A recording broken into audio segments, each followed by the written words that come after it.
I died the 5th year of my marriage while my wife was spending her birthday with her first love. When the doctor called to inform her of my death, she thought it was a hoax. She said, "He can die if he wants to, and he'll have to divorce me even if he dies." When she saw my lifeless body, she broke down in tears, crying, "Wesley, I'm sorry. I was wrong, but it was too late." I would never come back to hear her apologies. 3 years of marriage to Tessa Shane, followed by 2 years of separation. Her globetrotting with Kenneth Lee made me the laughing stock of our social circle. A month ago, we met for the last time. I told her I wasn't well, hoping she'd stay. Instead, she rushed in, tossed divorce papers at me, and left, saying coldly, "Next time we meet, I hope it's because you've agreed to divorce." Now I'm in a hospital bed, the pain eating away at me. The pain is unbearable. The doctor holds a phone to my ear, pleading for someone to answer. I listen to the cold ringtone, despair growing with each unanswered ring. "Please, pick up," the doctor begs, voice cracking. Palms sweaty. I just want to tell Tessa I'll sign the papers, but I know it's hopeless. She's probably blocked my number long ago. Staring at the bland ceiling, I feel the last of my hope fade. I give up, knowing she'll never come. The heart monitor flatlines with a long beep. Silent tears roll down my cheeks. Tessa will probably be relieved when she hears I'm gone. I drift awake, finding myself back in the home I once shared with Tessa. There she was, the woman I'd longed for, mindlessly scrolling through her phone on the sofa. Instinctively, I called out, "Tessa." No response. I stepped closer, only to pass right through her. The chilling realization hit me. I was dead, yet somehow still here. Joy or sorrow? I couldn't decide. "Tessa, this place is covered in dust. How long has Wesley been neglecting it?" A sickeningly sweet voice cut through the air. Kenneth, looking impeccable, surveyed the room with distaste. Tessa rubbed her temples before pulling Kenneth into an embrace. "He's avoiding me. Don't worry. I'll divorce him soon." Kenneth nestled into her arms, smiling coyly. My heart ached watching my wife so casually hold another man in our home. They kissed shamelessly beneath our wedding photo, still hanging on the wall like a silent accusation. I wanted to flee but found myself tethered to Tessa, despair growing with each moment. As they fell onto the sofa, entangled, Tessa whispered, "Happy birthday, Kenneth." So that was it. His birthday celebration on the day of my death. Tessa and I grew up together with Kenneth as our neighbor's little boy. Despite the bad blood between our families at the time, my mom and Tessa's were buddies. My mother even saved her life once, which threw us a curveball when my family hit rock bottom. We moved away, and Tessa and I drifted apart. Then came the double whammy. Mom died in a car crash, and Dad landed in the hospital.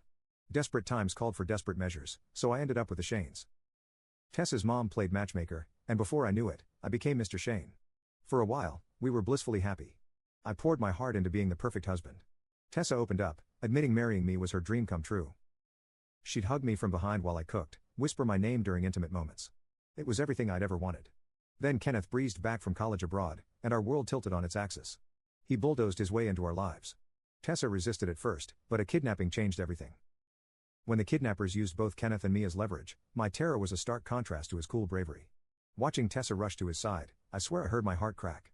"This is payback for what you owe Kenneth," she said before camping out by his hospital bed. Soon, she was sneaking off with him. I'd never seen her so carefree, like a teenager again, living it up with Kenneth. I confronted her, tears streaming, desperate not to lose her. Her response? Anger and accusations of overthinking. That day marked the beginning of the end. Soon, she stopped hiding her feelings for Kenneth and asked for a divorce.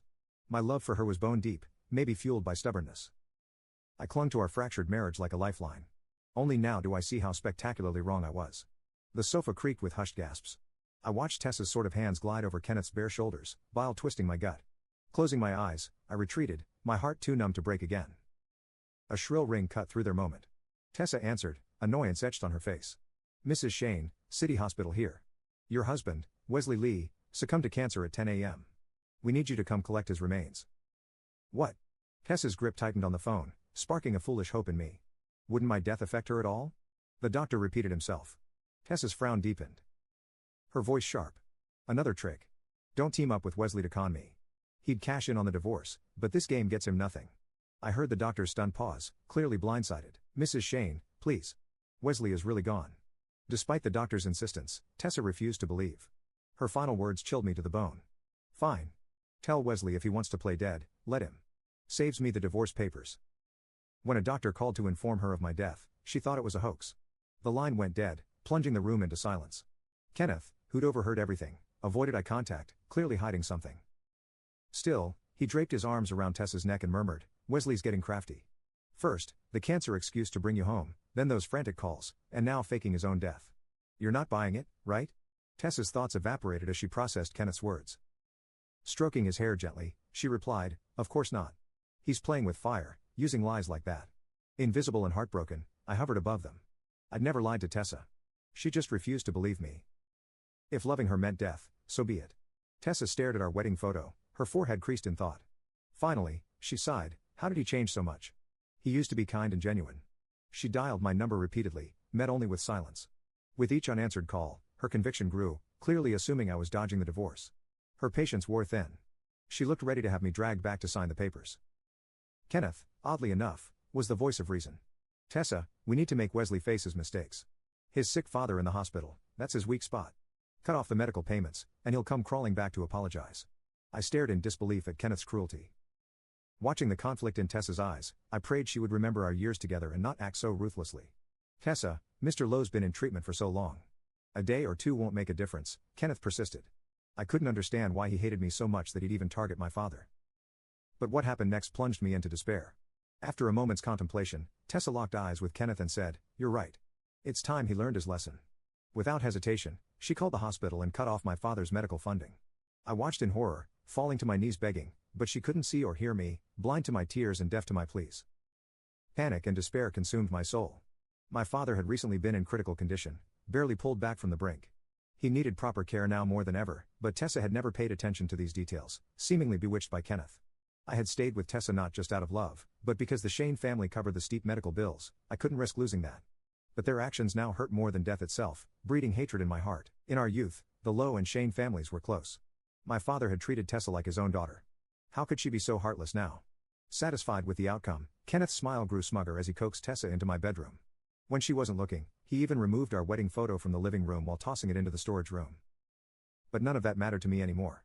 My mind raced, consumed with worry for my father's safety. I watched Tessa and Kenneth's blissful moment feeling none. Even in death, the pain in my soul left me restless. Tessa seemed to have forgotten about me and my critically ill father entirely, lost in her romance with Kenneth as they shopped for wedding dresses. At the Shane Group's bridal shop, the staff eagerly greeted Tessa. "Madam President, choosing a gown for your husband? We haven't seen him in a while. How's his health?" I smiled bitterly. Even this stranger knew about my illness, while my wife thought I was lying.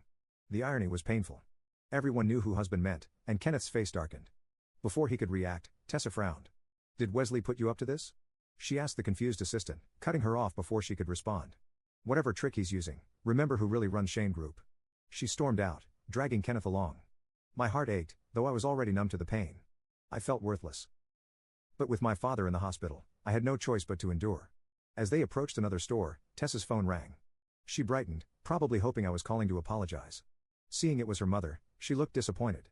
She answered, and Linda Shane's angry voice rang through. "Tessa, what's going on?" "The doctor says you've cut off Wesley's father's medical funding," Tessa chuckled unconcerned. "So what? How long will you hold that old debt over me? Isn't marrying his son enough? What, burden me for life?" I stood there, stunned, as if I'd never known this woman. Linda's voice grew more furious. "You monster. Wesley's father is critical. Get to the hospital now."